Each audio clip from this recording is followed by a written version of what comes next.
Bueno, continuando con nuestro club de lectura, estamos con la obra de Paul Johnson, Tiempos Modernos, que es la historia del siglo XX.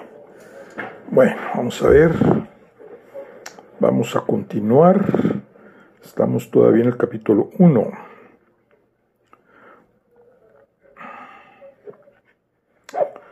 Bueno, continuamos. La mayoría de los norteamericanos más jóvenes adoptó una actitud agriamente crítica. Williams Bullitt escribió a Wilson una carta feroz.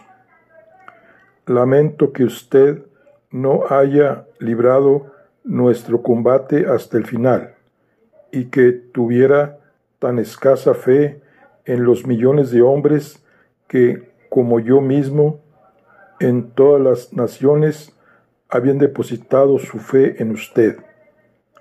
Nuestro gobierno ha de aceptar ahora la entrega de los pueblos maltratados del mundo a nuevas opresiones, a nuevos sometimientos y divisiones, es decir, un nuevo siglo de guerra. Samuel Eliot Morrison, Christian Herter y Adolfo Berle compartían esta opinión. Walter Lippmann escribió: en mi opinión, el tratado no solo es antiliberal y una expresión de mala fe, sino que es sumamente imprudente. Muchos de estos jóvenes serían, más tarde, hombres influyentes, pero quedaron relegados a un segundo plano por la intervención de un crítico todavía más vehemente, un miembro de la delegación británica que estaba en condiciones de asestar de inmediato un golpe devastador al tratado. John Maynard Keynes era un sagaz decano de Cambridge, un funcionario civil en tiempos de guerra y un representante del Tesoro de la Conferencia. No le interesaba la seguridad militar, ni las fronteras y los movimientos de la población, cuya importancia intrínseca y emocional subestimó de manera trágica. En cambio, poseía una profunda comprensión de los aspectos económicos de la estabilidad europea, un aspecto ignorado por la mayoría de los delegados. A su entender, una paz duradera dependería de la rapidez con que el acuerdo permitiera que se restablecieran el comercio y la manufactura y creciese el empleo. En este sentido, el tratado debía de ser un instrumento dinámico, no una forma de venganza. En 1916, en un memorándum dirigido al Tesoro, sostuvo la tesis de que la indemnización de 1871, impuesta por Alemania a Francia, había perjudicado a los dos países y era la principal causa de la gran crisis económica de la década de 1870, que había afectado al mundo entero. Creía que no debía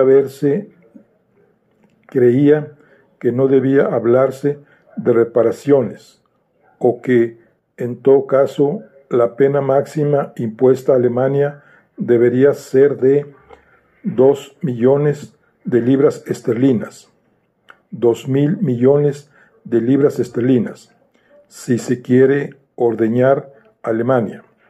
Sostuvo en un trabajo preparatorio para la conferencia: ante todo es necesario abstenerse de arruinarla. Con respecto a las deudas de guerra, en la que todos los aliados estaban entrampados y que presuntamente pagarían con lo que le sacaran a Alemania, Keynes consideraba que era una actitud razonable de Gran Bretaña el hecho de anularlas. Esa generosidad alentaría a los norteamericanos a hacer lo mismo por Gran Bretaña. Como Gran Bretaña recibiría en papel las sumas pagadas por los países continentales y tendría que pagar a Estados Unidos en dinero real, la anulación general de las deudas la beneficiaría. Keynes deseaba que, además de limitar las reparaciones y anular las deudas de guerra, Wilson usara su autoridad y los recursos de Estados Unidos para promover un amplio programa de créditos que revitalizaría la industria europea, un plan que en 1947-48 habría de adoptar la forma del Plan Marshall. Lo denominó un gran plan para la rehabilitación en Europa. Convencido de las bondades de la propuesta a su jefe, el ministro de Hacienda, Austin Chamberlain, y en abril de 1919 redactó 2 cartas que Lloyd George envió a Wilson. En la primera sostenía que el mecanismo de Europa está atascado y que la propuesta estaba destinada a destrabarlo. En la segunda, que cuanto más postrado está un país y más se ha aproximado al bolchevismo, su necesidad de ayuda presumiblemente es mayor. Pero menos probable es que la iniciativa privada la suministre.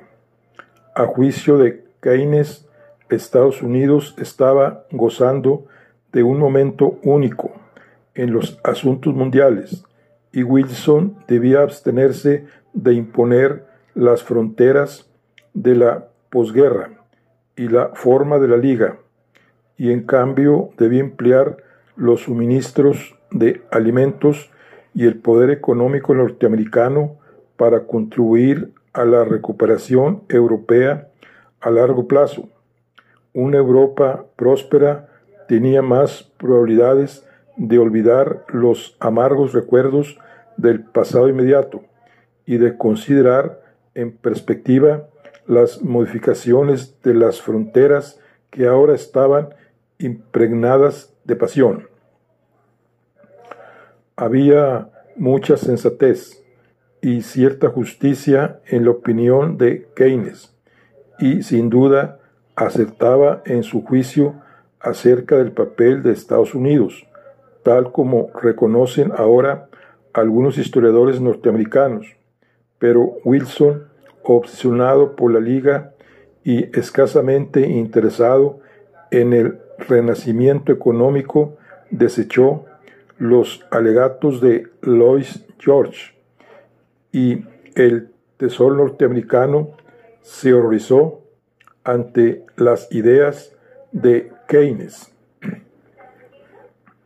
Este se quejaba de que los representantes de esa rama tenían formalmente prohibido discutir con nosotros cualquiera de estos problemas, aún en el curso de una conversación privada.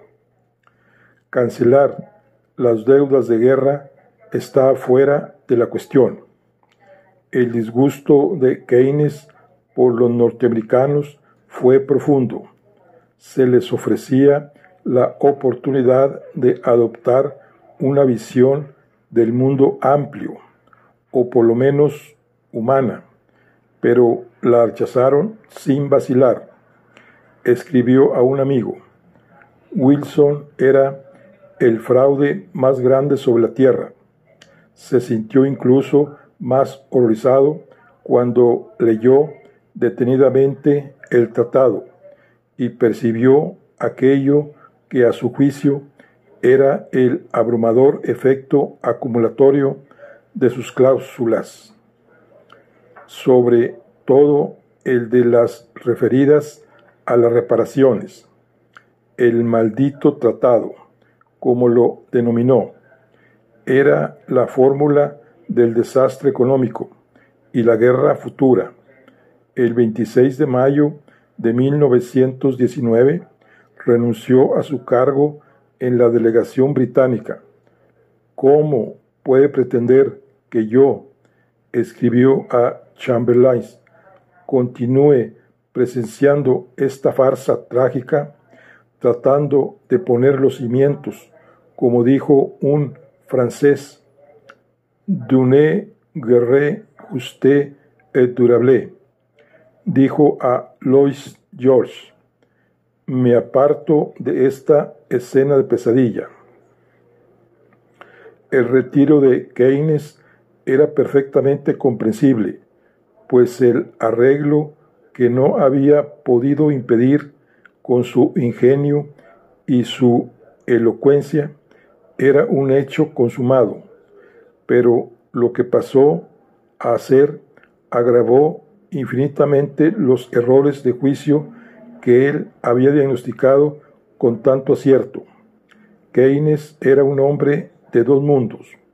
Le agradaba el mundo de la banca y la política, donde sus cualidades le permitían florecer cuando lo deseaba, pero también era un académico, un esteta y un homosexual, miembro tanto de la sociedad secreta de Cambridge, denominada los Apóstoles, como de su anexo y secuela, el grupo de Bloomsbury. La mayoría de sus amigos estaban formadas por pacifistas. Lytton Strachey, el jefe oficioso del grupo de Bloomsbury; James, hermano de Strachey; David Garnett; Clive Bell; Adrian Stephen; Gerald Chauvet; Harry Norton y Duncan Grant. Cuando se instauró la conscripción, algunos de estos hombres, en lugar de prestar el servicio militar, prefirieron comparecer ante los tribunales en la condición de objetantes de conciencia. Lytton Strachey compareció en un caso ampliamente publicitado, a sus propios ojos en un papel heroico. No aprobaba la incorporación de Keynes al Tesoro, pues entendía que era trabajo para la guerra. Para muchos, que la actividad fuese no beligerante. En febrero de 1916, Keynes encontró sobre su plato, durante el desayuno, una nota insidiosa de Strachey, el equivalente pacifista de una pluma blanca. Estimado Maynard, ¿por qué todavía estás en el Tesoro? Tuyo, Lytton. Cuando Duncan Grant, con quien Keynes mantenía relaciones, compareció ante un tribunal de Ipswich, Keynes lo defendió y exhibió su portafolio del Tesoro con el símbolo real para intimidar a los miembros del tribunal, que eran gente común del campo, pero estaba avergonzado de las tareas que cumplía cuando se encontraba con sus amigos. En diciembre de 1916 le escribió a Grant: trabajo para un gobierno al que desprecio y persigo fines que, a mi juicio, son criminales.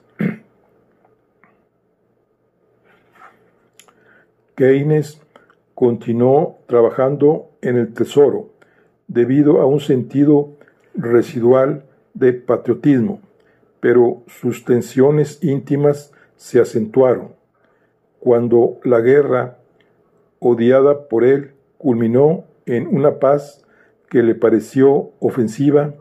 Regresó a Cambridge con un colapso nervioso. Cuando se recobró, inmediatamente se dio a la tarea de escribir un ataque brillante y muy duro contra todos los procedimientos de la conferencia. Era una mezcla de verdades, medias verdades, errores de concepto y percepciones luminosas, salpimentadas con sardónicos bocetos descriptivos de los principales actores del drama. Fue publicado antes de terminar el año con el título de Consecuencias económicas de la paz y provocó sensación mundial. La obra es otra ilustración clásica de la ley y de las consecuencias involuntarias. El motivo público que indujo a Keynes a escribir este trabajo fue alertar al mundo acerca de los efectos que se obtendrían imponiendo una paz cartaginesa a Alemania. Su motivo privado consistió en recobrar prestigio frente a sus amigos, atacando a un régimen político al que él había servido, con lo que había provocado la censura de este núcleo. Sin duda, alcanzó las metas perseguidas. También llegó a ser una de las obras más destructivas del siglo, que contribuyó de manera indirecta y de varios modos a la guerra futura que el propio Keynes ansiaba impedir.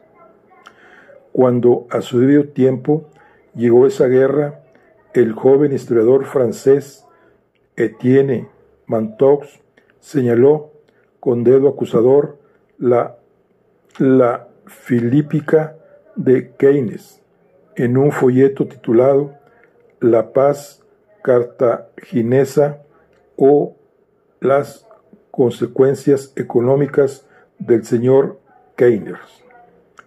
Fue publicado en Londres en 1946, un año después de la muerte de Mantoux y el mismo año en que Keynes falleció de cáncer. Según veremos, el efecto del libro de Keynes en Alemania y Gran Bretaña resultó acumulativo. Su efecto en Estados Unidos fue inmediato. Como ya se observó, la Liga de las Naciones no era idea de Wilson. Se había originado en Gran Bretaña. Más bien puede afirmarse que era hija del cerebro de dos excéntricos caballeros ingleses, cuya influencia bien intencionada pero dañina sobre los asuntos mundiales ilustra el concepto de que la herencia religiosa es mala consejera en política. Walter Pillimore, que a la edad de 72 años presidía el comité del Foreign Aid Office, cuyo informe incluyó la propuesta 20 de marzo de 1918, era un jurista internacional y el autor de 3 siglos de tratados de paz, 1917. Era también un conocido abogado eclesiástico, una figura digna de las novelas de Trope, destacado en la asamblea de la Iglesia, experto en legitimidad, rito, vestiduras y adornos eclesiásticos, además de alcalde de la umbrosa Kensington. Como juez, había sido muy criticado por su severidad excesiva en casos sexuales, una actitud que no demostraba cuando trataba otros delitos. Sería difícil imaginar un hombre menos apropiado para elaborar reglas que resolviesen los problemas de la Realpolitik global, de no ser por la existencia de su aliado político, Lord Robert Cecil, miembro Tory del Parlamento y subsecretario de Estado para Asuntos Exteriores. Cecil reaccionó contra el escepticismo y el cinismo político de Lord Salisbury, su padre y primer ministro, que había tenido que lidiar con Bismarck, y su reacción adoptó la forma del abordaje de los asuntos exteriores con una fuerte dosis de religiosidad. Era un abogado de quien su madre decía que siempre tenía dos agravios y un derecho. Había tratado de organizar la oposición a los castigos físicos en Eton. En su condición de ministro responsable del bloqueo, había detestado la idea de someter por hambre a los alemanes, y por eso había abrazado con entusiasmo la idea de la Liga. Más aún, en agosto de 1918, escribió a su esposa: si no abrigase la esperanza de que la Liga fuera a crear un sistema internacional, mejor sería pacifista. Es importante comprender que los dos hombres más responsables por la formación de la Liga eran casi pacifistas, que veían en ella no un instrumento para resistir a la agresión mediante la fuerza colectiva, sino un sustituto de dicha fuerza, que actúa principalmente mediante la autoridad moral. La idea desagradó desde el principio a los expertos militares y diplomáticos británicos. El coronel Mauricio Hankey, secretario del gabinete y el coordinador militar más experimentado, escribió lo siguiente: todos estos planes son peligrosos para nosotros, porque crearán un sentimiento de seguridad que es completamente ficticio. El único resultado será el fracaso, y cuanto más tarde en sobrevenir ese fracaso, más seguro es el hecho de que el país se adormecerá. Entregará una palanca muy sólida a los idealistas bien intencionados que existen en casi todos los gobiernos y que rechazan la idea de gastar en armamentos. Con el transcurso del tiempo, casi seguramente logrará que este país se vea sorprendido en una situación desventajosa. Eyre Crowe observó ásperamente que una liga solemne y un pacto serían como cualquier otro tratado, que nos garantiza que sus cláusulas no quedarán sin cumplirse, como sucede con tantos otros tratados. Por supuesto, la única respuesta era la fuerza, pero Filimore no había consultado a las Fuerzas Armadas, y cuando el almirantazgo se enteró del plan, afirmó que para ser eficaz necesitaría más y no menos buques de guerra. Todas estas advertencias, formuladas en el instante mismo en que se concibió la Liga de las Naciones se vieron sobradamente justificadas por su desalentadora historia. Por desgracia, tan pronto como el presidente Wilson, fatigado de las negociaciones por el tratado, con la necesaria bocanada de realpolitics amoral, se apoderó de la Liga y la convirtió en el vehículo de su propio y copioso fervor religioso. Se desecharon las dudas. Más aún, su patrocinio del plan vino a privarlo de todos los méritos prácticos que podía haber tenido. Existe un mito histórico acerca de que las potencias europeas estaban desesperadamente ansiosas de crear la Liga como medio de hacer partícipe a Estados Unidos de un compromiso permanente que les ayudase a mantener la paz. Se afirma que Wilson compartía este punto de vista y que éste se vio frustrado por el aislacionismo republicano. No es así. Clemenceau y Foch deseaban una alianza de seguridad mutua con su propio plantel de planteamiento, del tipo que en definitiva se desarrolló en el cuartel general aliado, después de infinitos roces y retrasos durante el último año de la guerra. En resumen, deseaban algo que se ajustase a los criterios que más tarde aparecieron en 1948-1949, bajo la forma de la Organización del Tratado del Atlántico Norte.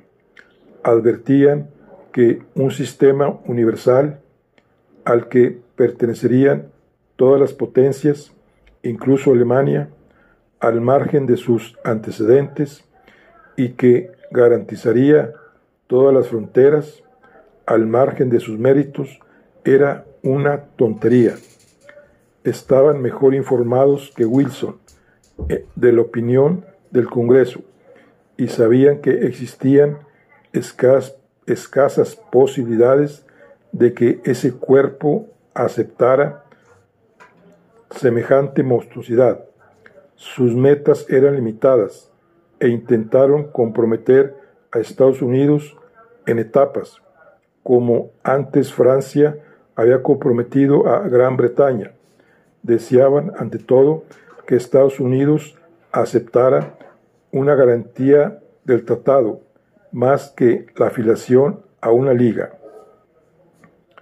Esta era la posición del senador Cabot Lodge, líder republicano del Senado.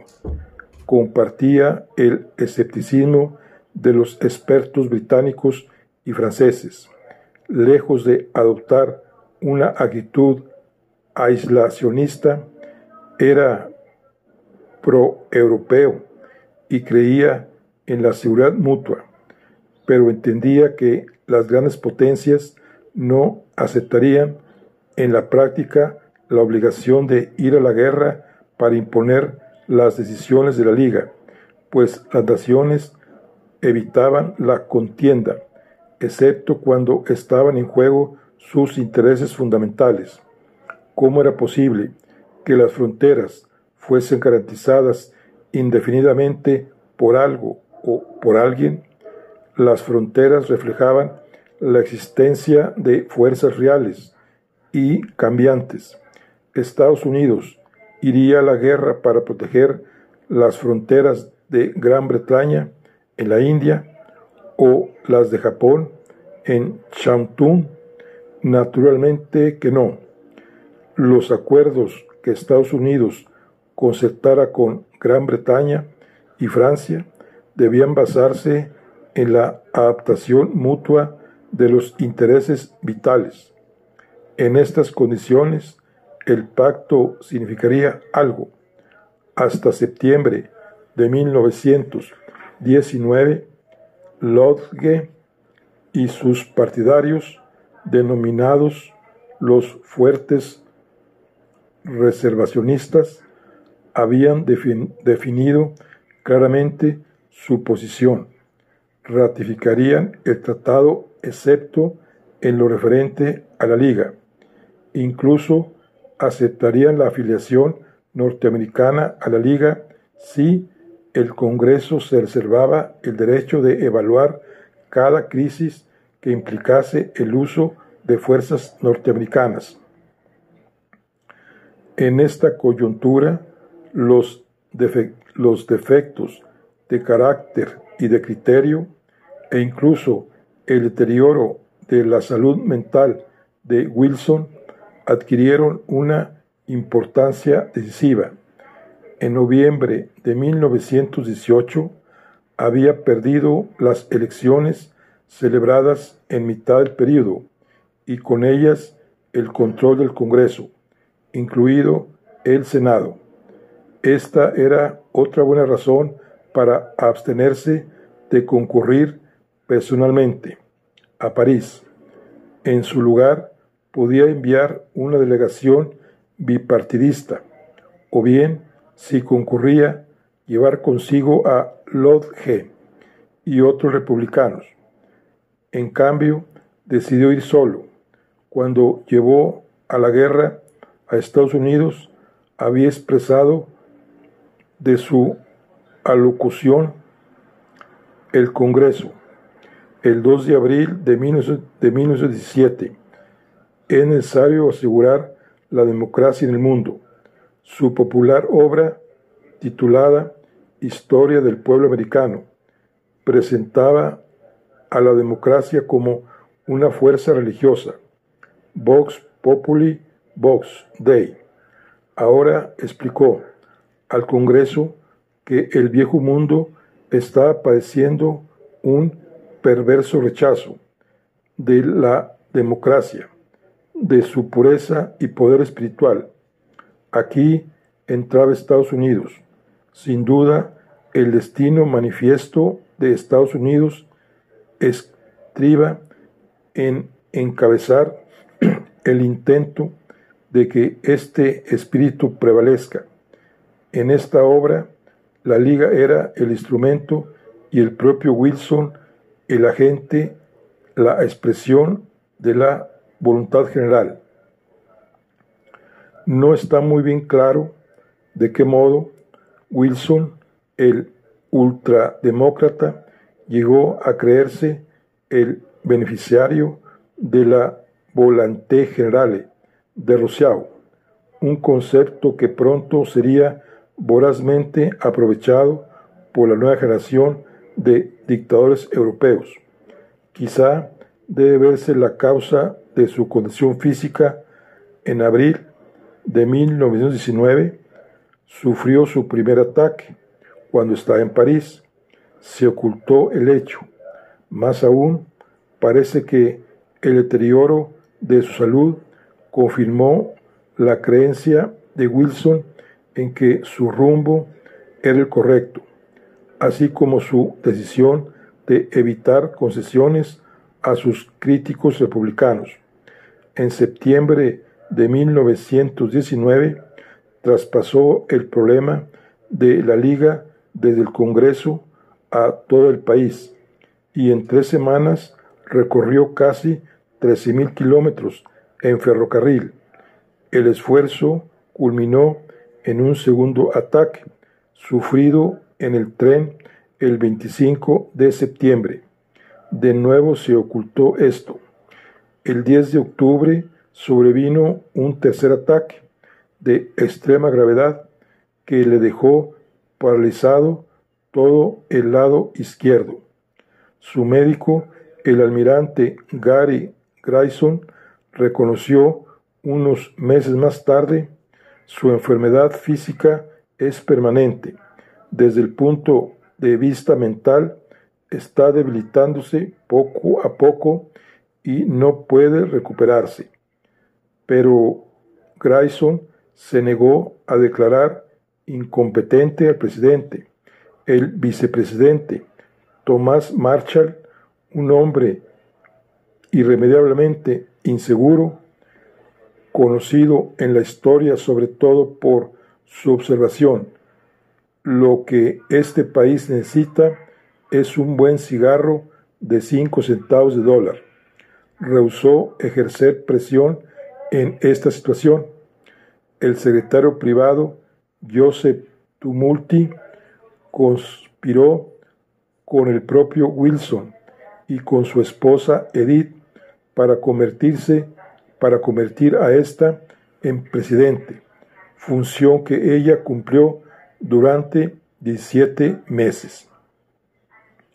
Durante este extraño episodio de la historia norteamericana, mientras circulaban rumores acerca de que Wilson estaba afectado de sífilis terciaria y era un prisionero que aullaba y renegaba en un cuarto con barrotes, la señora Wilson, que había cursado solo 2 años en el colegio, redactaba órdenes a los ministros del gabinete con su letra enorme e infantil.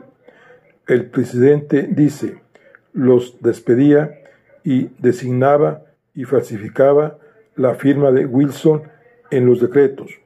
Ella, tanto como el mismo Wilson, fue la responsable del despido del secretario de Estado Lansing.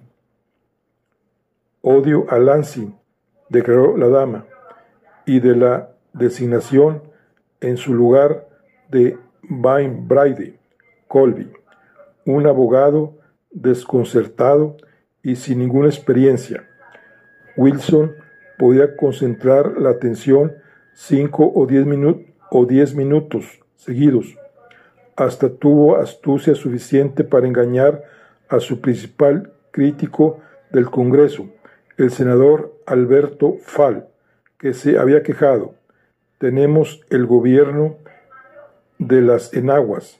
La señora Wilson es el presidente. Convocado a la Casa Blanca, Fall encontró a Wilson con una larga barba blanca, pero al parecer se mostraba vivaz. Fall estuvo con él solo 2 minutos. Cuando dijo, todos nosotros, señor presidente, oramos por usted, Wilson replicó, ¿en qué sentido, senador? Y se interpretó esto como prueba de que mantenía su espíritu agudo. De esta manera, en una instancia crucial, Estados Unidos estaba gobernado, como sería el caso de Alemania en 1932-1933, por un titán enfermo y mentalmente disminuido, un hombre que se encontraba en el umbral de la eternidad. Si se hubiera declarado incapaz a Wilson, poca duda cabe de que un tratado enmendado habría merecido la aprobación del Senado, dadas las circunstancias, con la pertinacia de los enfermos o los seniles.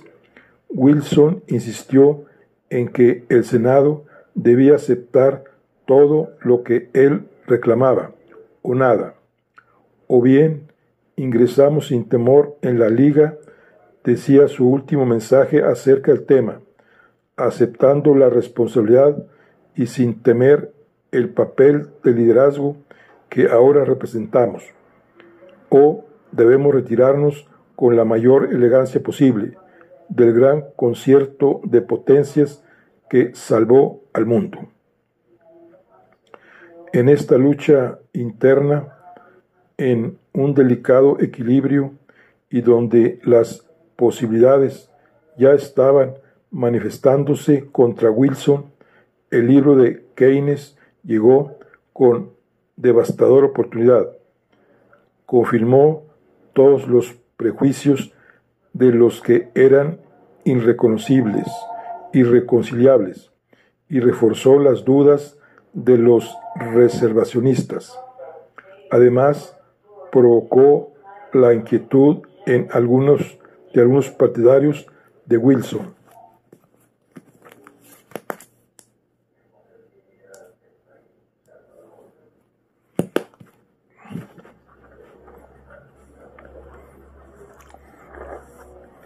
El tratado que llegó al Senado en marzo tenía que ser ratificado por una mayoría de 2/3.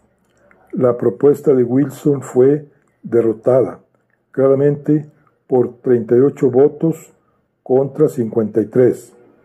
Aún existía la posibilidad de que el texto enmendado por Lodge fuese aprobado y se convirtiera en el sólido cimiento de la política exterior de los 3 gobiernos republicanos que siguieron, pero con un celo destructivo desde su lecho de enfermo, Wilson recibió a sus partidarios en cartas firmadas con una letra temblorosa y casi ilegible, pidiéndoles que votaran en contra. El texto de Lodge fue aprobado por 39 votos contra 35, es decir, 7 menos que los 2/3 necesarios. De los 35 votos negativos, 23 eran demócratas que obedecían las órdenes de Wilson. De este modo, Wilson destruyó a su propio primogénito y aflojó así los lazos con Europa e incluso con los republicanos bien dispuestos. Disgustado, Lodge afirmó que la Liga estaba tan muerta como el espectro de Marley, tan muerta como Héctor, dijo el senador James Reed. Warren Harding, el candidato presidencial republicano, en un gesto despectivo hacia el pasado de los demócratas, agregó: tan muerta como la esclavitud. Cuando durante el otoño de 1920 los demócratas sufrieron una derrota abrumadora, se entendió que ese resultado encerraba el repudio a toda la política europea de Wilson, desde la penitenciaría de Atlanta, a donde lo había enviado Wilson.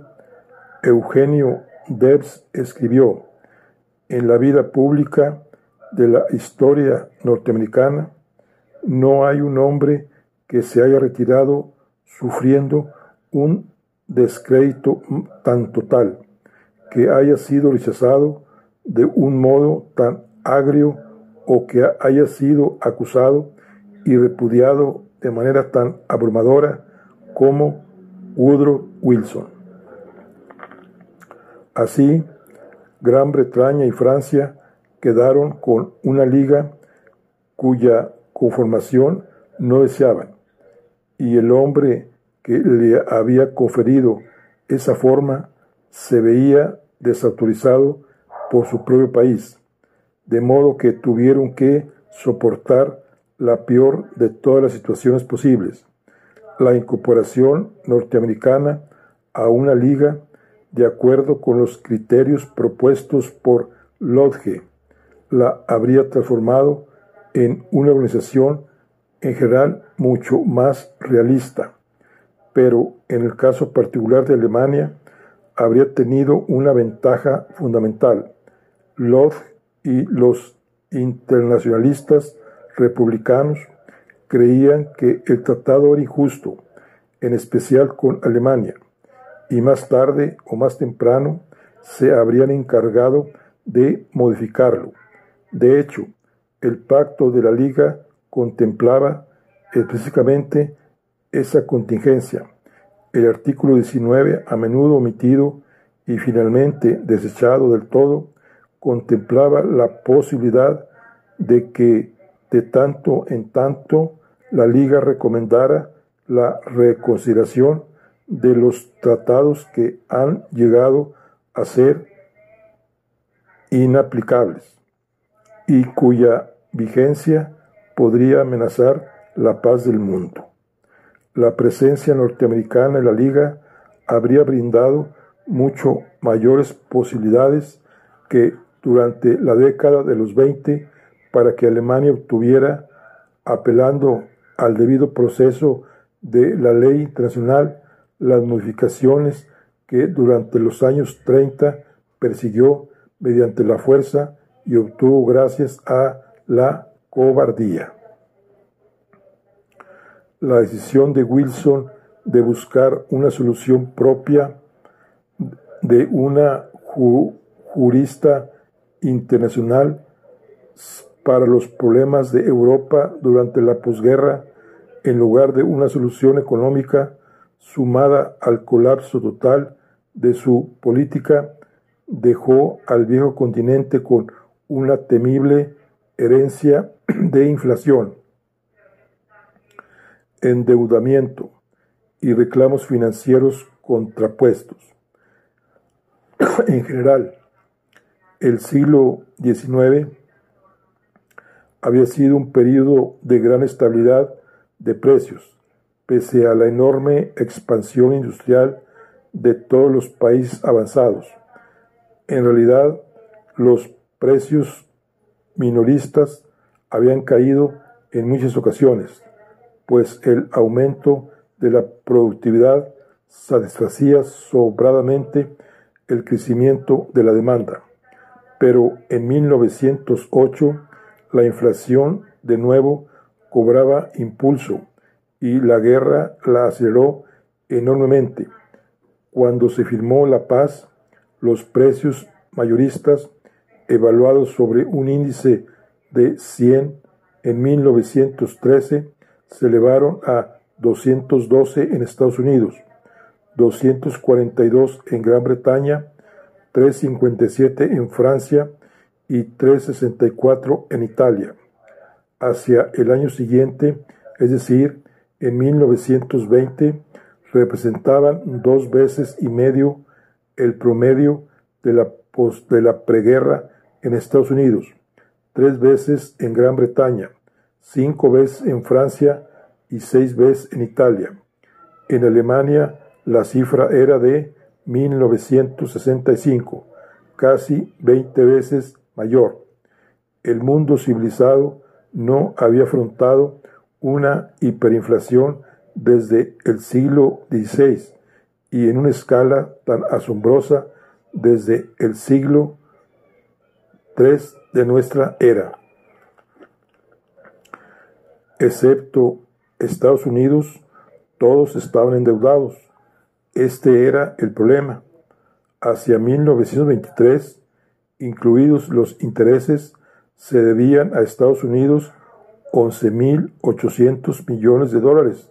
De ese total, solamente Gran Bretaña debía a Estados Unidos 4.660 millones, pero a su vez Gran Bretaña era acreedora por 6.500 millones y los deudores eran principalmente Francia, Italia y Rusia. Este último país estaba ahora fuera del juego y la única posibilidad que Francia e Italia tenían de pagar a Gran Bretaña o Estados Unidos era mediante el cobro a Alemania. ¿Por qué Estados Unidos insistió en tratar de cobrar estas deudas entre estados? Más tarde, el presidente Coolidge respondió con una frase lacónica: ellos recibieron el dinero, ¿verdad? Jamás se ofrecieron explicaciones más detalladas. En un ensayo titulado Deudas entre aliados, publicado en 1924, Bernard Baruch, el gran personaje de la Junta de Industrias de Guerra y luego asesor económico de la Delegación Norteamericana de Paz, argumentó: Estados Unidos se ha negado a considerar la cancelación de las deudas, pues cree que si procede así, al margen de otras razones, el costo fundamental de esta y de todas las guerras futuras recaerá sobre este país y por lo tanto lo colocará en la situación de subsidiar todas las guerras, pues habrá subsidiado una.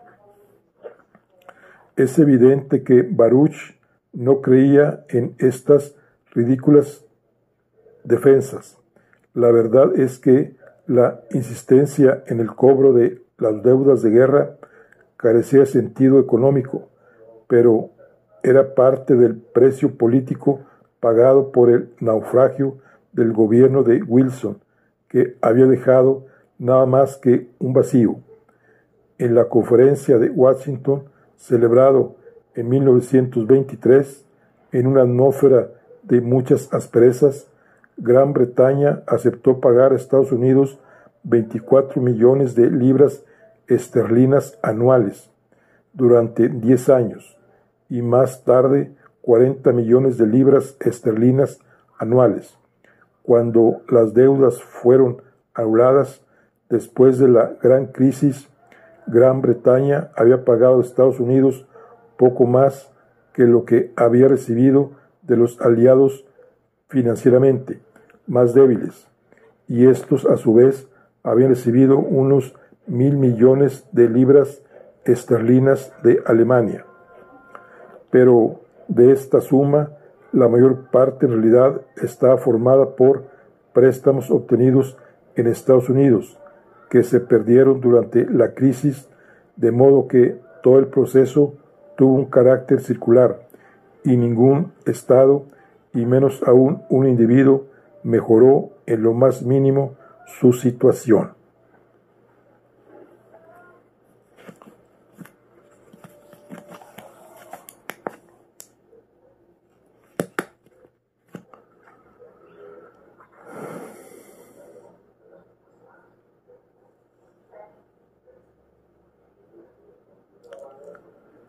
Mientras tanto, el coro estridente de reclamos y contrarreclamos había destruido lo poco que restaba del espíritu de los aliados durante la guerra, y el intento de obligar a Alemania a equilibrar la contabilidad de todos los demás llevó lisa y llanamente a la destrucción de su circulante. La indemnización cobrada por Alemania a Francia en 1871 había sido el equivalente de 4.000 millones de marcos, oro. Esta fue la suma que la Comisión de Reparaciones exigió a Alemania solamente por los daños de guerra que había sufrido Bélgica. Además, calculó la deuda de Alemania en la cifra de 132.000 millones de marcos oro, de los cuales Francia debía recibir el 52%. Había también entregas en especies, incluyendo 2 millones de toneladas de carbón mensuales. Alemania tenía que pagar a cuenta 20.000 millones de marcos oro hasta el 1 de mayo de 1921. Está en discusión lo que Alemania en realidad pagó, pues la mayoría de las entregas fueron en especies y no en efectivo. Los alemanes afirmaron que habían pagado 45.000 millones de marcos oro.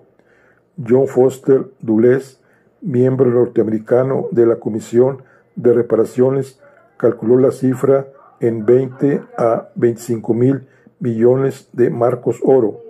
De todas formas, después de repetidas reducciones y suspensiones, se declaró a Alemania 26 de diciembre de 1922 en mora, con arreglo a los párrafos 17 y 18 del anexo 2 del tratado, que contemplaba la aplicación de represalias no especificadas.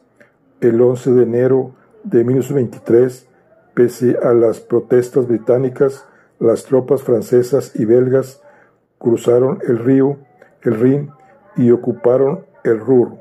Los alemanes abandonaron completamente el trabajo. Los franceses impusieron la ley marcial en la región e interrumpieron las comunicaciones postales, telegráficas y telefónicas. El índice alemán de precios minoristas 1913-100 se elevó a 16.170 millones. Las consecuencias políticas para los alemanes y en definitiva también para Francia fueron extremadamente dolorosas. Bueno, pues aquí concluimos la charla del día de hoy. Estamos con nuestro libro de la historia del siglo XX en el libro de Tiempos Modernos de Paul Johnson. Nos vemos en la siguiente. Hasta luego.